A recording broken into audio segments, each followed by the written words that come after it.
सिंध में बारिशों का सिलसिला अभी तक रुक नहीं सका है। कराची से लेके थर तक, थर से लेके कश्मीर तक बारिश का सिलसिला वक्फे वक्फे से जारी है।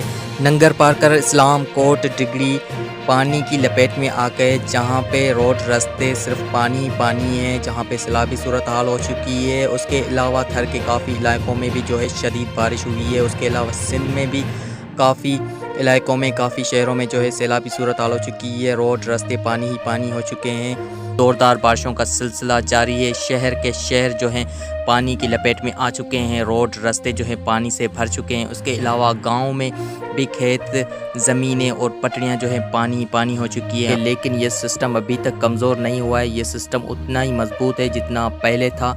इसलिए अलर्ट रहें, अपना ख्याल रखें। हम आप लोगों को मज़ीद अपडेट्स देते रहेंगे, इसलिए मज़ीद अपडेट्स के लिए हमारे चैनल को सब्सक्राइब करें, बेल आइकन को दबाएं।